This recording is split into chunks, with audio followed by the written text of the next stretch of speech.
सोर बांसिन जेनुइन सोर बांसिन घोटाला खालामा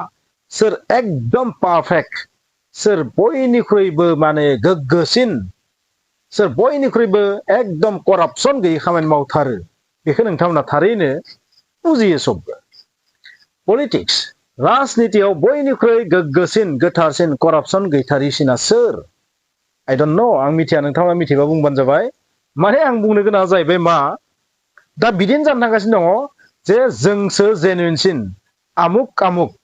इसोर बिथांमोना गासैबो बिसोर मामोन करापसन खालामदोंमोन बेनिखायनो बिसोर जेसेबांखिनि इन्टारभिउ होलांनो होबाय मानसिफोरखौ रिटेन एग्जामनिफ्राय लानानै आप टु माने रिजाल्ट होनाय लागि लानानै अरेल दंमोन सोरनिबा जास्ट माने फाइनाल लिस्टखौ फोसावनो बाकिमोन अरेलाबो जानानै थांबाय फाइनाल लिस्टखौ फोसावनो बाकिमोन एबा टेक्निकेलनि बेलायाव मा बिसोरखौ जास्ट स्किल ट्रेनिं लानो बाकिमोन स' बेबायदि अनेक आरो जायफोरा टेटनि थाखाय एप्लाइ खालामदोंमोन नाथाय एप्लाइ खालामनायनि उनाव बे एग्जामा जायाखिसै बा बायदिसिना आं मिथिजोबा दै जोंनि बिटिसि आवनाय साख्रिखौ एक्जेक्ट आं मिथिजोबा नाथाय आं मोनसेल' बाथ्रा मिथिगौ बे जाहैबाय मा इन्टारभिउ जादोंमोन इन्टारभिउ मिन्स अरेल खोनाखै आङो लिरनाया जादोंमोन रिटेना जादोंमोन बा बहाबा माबाफोर जुदि फिजिकेल दंबा बैफोर जादोंमोन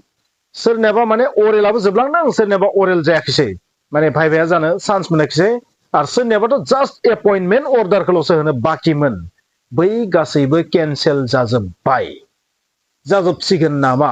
जाथारबाय नामा रबिराम नार्जारी बिथांनि खुगानिफ्राय ओंखारनाय बादिब्ला केन्सेल जाबाय बिथांमोना माने गावसोरनि एग्जिकिउटिभ जि मिटिं बेवहायनो बेखौ डिसिसन लाखादों जे गासैबो केन्सेल जाबाय दा कुइसना जाहैबाय बै जाय फंबाय बिनानावमोना जायफोर सुबुङा साख्रिनि थाखाय 200 300 बेसे रां मिथिया जायखिजाया 200 प्लास हमबाय 200 प्लास रां गारनानै एप्लाइ खालामदोंमोन एसेबां स्टाडि खालामदोंमोन पासबो जादोंमोन सिलेक्टबो जाबायमोन सोरनोबा एपइन्टमेन्ट मोननो बाकिमोन सोरनोबा जायखिजाया अरेला बाकिमोन सोरनोबा अरेला जोबनानै फाइनाल लिस्टआ ओंखाराखैमोन बायदिसिना टाइपनि नङा होमबा 4 ग्रेड 3 ग्रेड आरो टेट गासैनिखौबो आं बुंदों गासैखौबो इनक्लुड खालामनानै बुंदों बिसोर मा बिसोरनि बै एप्लाइ खालामनाय राङा जेबो मुल्य गैयामोन नामा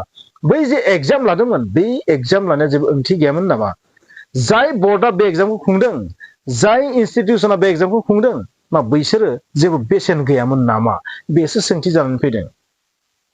दा जाय गोदान सोलोंथाइनि इएम जादों बिथाङा दिनै बे बाथ्राखौ फोसावदों जे गासैबो केन्सेल जाहैबाय अब्ला गोदान सरकार फैयोबानो पुराना सरकारा जुदि बिसोरनि फेभारनि नङाबा बिसोर बिराद सुथुरबा बिनि साख्रि होनायखौबो गासैबो केन्सेल खालामफिनजोबनांगोन नामा बे मा रोखोमनि आयेन आरो बिथांमोना बुंदों बेखौ गोदानै इन्टारभिउ लाफिनगोन बेलाय माबे बिथिङै माने रांखान्थि बिथिङैथ' बहुत खहा गोनां बेवहाय एग्जाम खुंनाय लोगो लोगो खरसाया फैफिनसिगोन कस्टआ फैफिनसिगोन टाइम नस्थ' जाफिनसिगोन बिथांमोना बुंदों करापसननि खोथा जाय जाया करापसन खालामदों बै करापसनखौ नागिर दिहुनना गेट आउट खालाम बेसो जानांगौमोन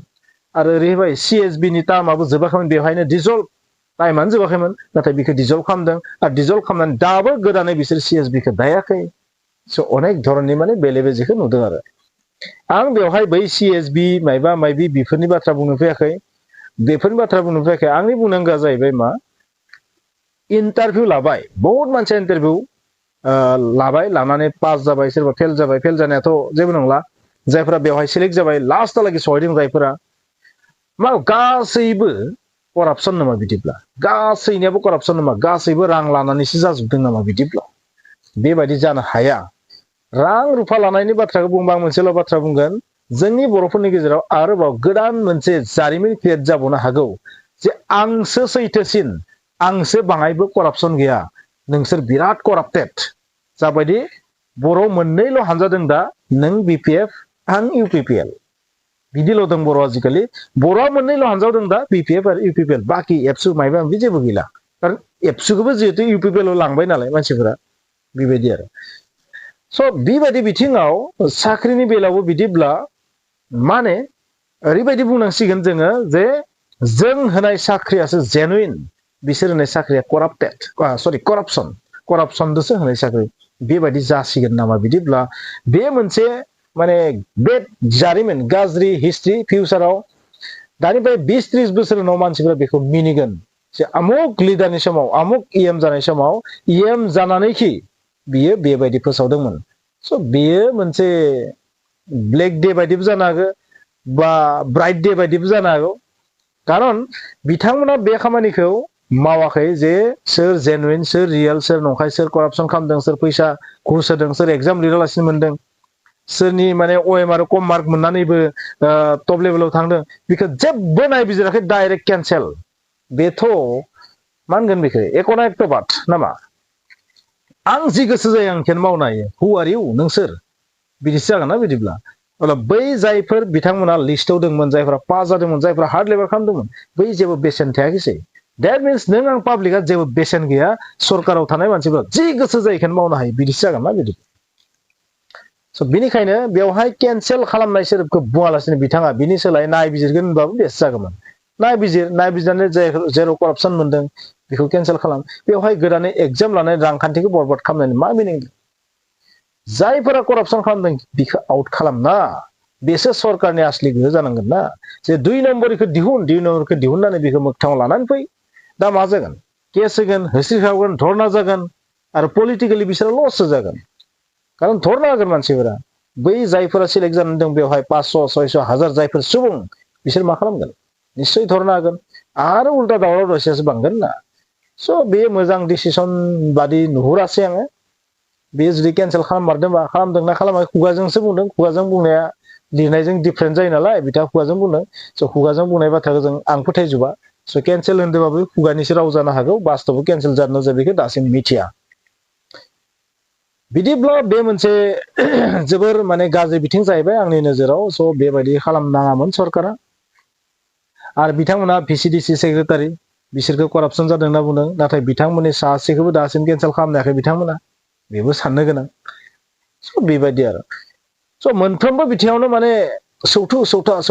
जेंना जेंसिखौ नुगासिनो थादों बे जोबोर गाज्रि बिथिं खमसे खम बै लाइमोन जायफोर बिथांमोना सिलेक्ट जादोंमोन बिसोरनि गोसोआव आघात होनानै माबा मोजां मोनगोन दा बिथांमोनासो मिथिसिगौ आरो खारन बिथांमोना बै जायफोर फंबाय बिनानावमोना एसेबां अभाबनि गेजेराव बर' मानसियाथ' दुखियानो बांसिन ना अभाबनि गेजेराव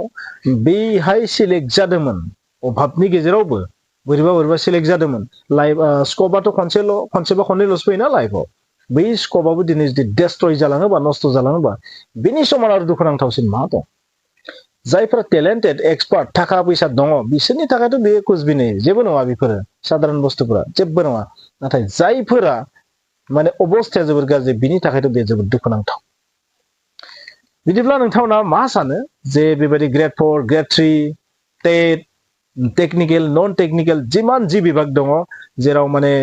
केन्सेल खालामनाङामोन बैखौबो केन्सेल खालामजोब्बाय बेनि सायाव नोंथांमोननि साननाया मा गोदान सरकार फैबानो बै सरकारा बेखौ मोजाङै माने सालिजारि नायनो खस्थ' मोननानैसो नामा बा बायदिसिना गोबां कारनावबो जानो हागौ बेबायदि केन्सेल खालामनानै मा मुलाम्फा खालामनो नागिरदों नोंथांमोननि बादिबा नोंथांमोना बुंबानो जाबाय स'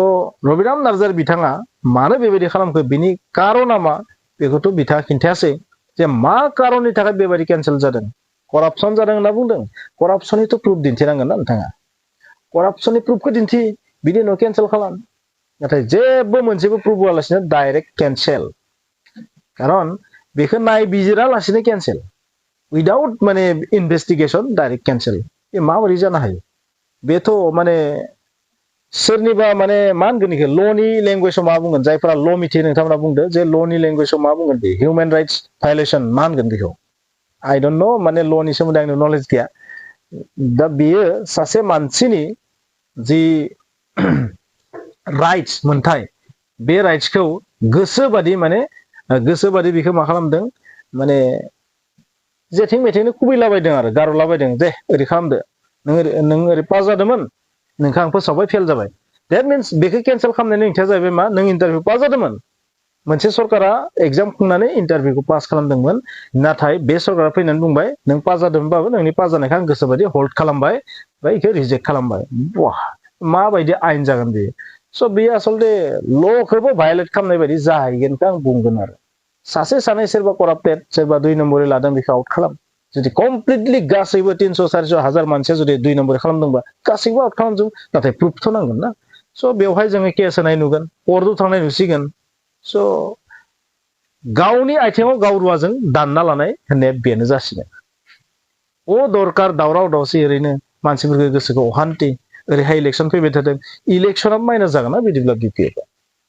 स' खायसे खायसे खामानि आसरित धरननि खामानि मावो सम सम जोंनि दैदेनगिरिफोरा मा सानो मानो इदि खालामो मिथिया